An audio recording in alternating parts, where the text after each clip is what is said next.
announcing he'll forego his final season of eligibility next year to join the PLL. Trent Granger and Dylan Pape going for the opening face-off. Pape comes down with it.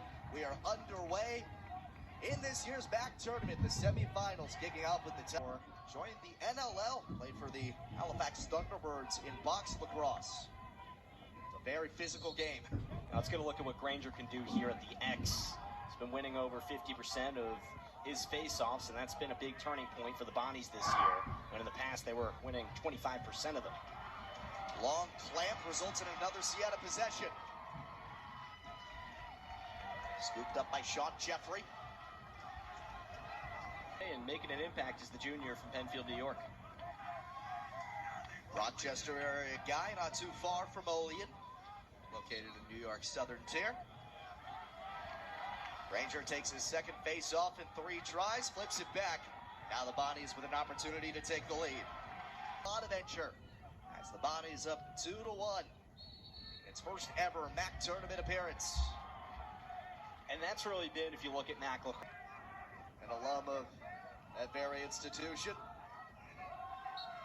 And if you're more baseball inclined, Brett Beatty, a first-round pick in the MLB draft a couple years ago. Rose, such an interesting story. We were talking with Coach Mearns yesterday. Just a man-up guy. This contest gets the winner of the game coming up later tonight. 2-seeded Marist, 3-seeded Manhattan. For a 7 o'clock opening face-off. Pape wins the draw. Jeffrey holds. Unbelievable turnaround for the Bonnies, just coming in as a program, their first practice in August of 2018, and here they are, the top seed in the MAAC and playing every bit like it. The Bonnies mix things up on the face-off ox. Great run down the stretch it has been this season for Jackson Rose. Last time these two teams met, it would cap off the regular season on Senior Day for Wesley. 5 goals and an assist against the Golden Griffins. And now already with a 3-point outing here in the second quarter. The first MAAC tournament game of this Thursday afternoon. Winner plays the victor of the nightcap between Manhattan. As St. Bonaventure makes another change on the face-off, X going to Austin Hawley this time. Even he's unsuccessful. Both goalkeepers highly touted. Brett Dobson living up to the billing. 10 goals on this season. That is his high mark for his career, having previously been tied with this total from the 2019 campaign, the last full normal season of college lacrosse. And we get a flag drawn on the face-off. You look at Granger coming off the field there. He's limping a little bit. And while the face-offs have not been won by him very much, summer when they first had that practice in St. Bonaventure, New York, just outside Olean, and then Siena, a storied program in the MAAC, is a great one here today on about a 70-degree day on the banks of the Hudson.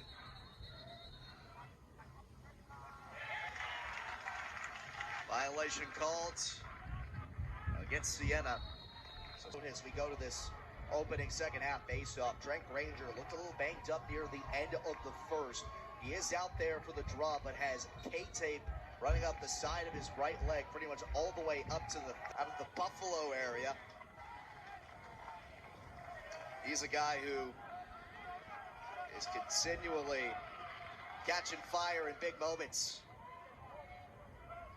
leading the way on the offensive side of things for Siena in this one. As here's a face-off win from Pape, trying to lead it into quick offense, but have to slow it down. It's now 10 of 14 for Siena on the face-offs as they look to retake the lead. Making a name for himself, freshman out of Williamsville, New York. Son of a couple of former college athletes and lacrosse players. His father, Jeremy, played first at Herkimer Community College in upstate New York before moving on to UMass. His mother, Kelly, played 2 sports at Mercyhurst, both volleyball and lacrosse. Also had a couple of uncles who played. One, Kevin, played at Canisius, another MAAC school, while Uncle Mark played to the MAAC Men's Lacrosse Championship game on the line. Siena and St. Bonaventure tied at 7. The game evening tally coming from Pratt Reynolds, the unanimous Rookie of the Year in the MAAC right before the break. And off the second period of play, we've got a heck of a contest. Pape with a quick face-off win. He's going to take it himself. And he just skipped it a little too early.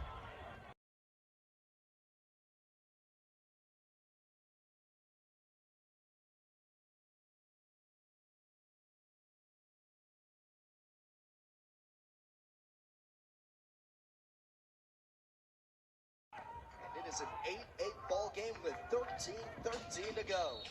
Said it from the start, feels destined to come down to the finish. We're trending that way. Siena hold out the victory in the regular season after falling down. Faceoff still slanted the other way. Siena with 13 of the 19. Granger battling through injuries to try and win it for the Bonnies.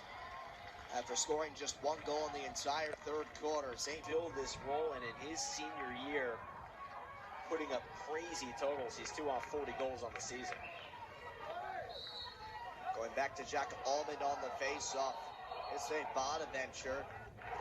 That'll be an infraction against Pape.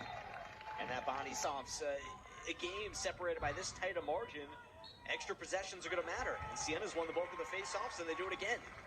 Now 15-7, with all but one of those victories going to Dylan Pape. And we talked about it before, Brandon. Granger was in clear. Siena getting its 10th goal of the contest from its 7th different score. And the Saints, a team that, if you're St. Bonaventure, you take this control, you can wind that clock down very deep. A reminder that this is the first of 2 semifinal games here at Tenny Stadium today. Marist Manhattan slated for approximately 7. That'll also be here on ESPN. Siena has dominated 17-7. Most of it Dylan Pape. Violation against the Bonnies. So the Saints will have possession. And Liam Gleason will take a timeout.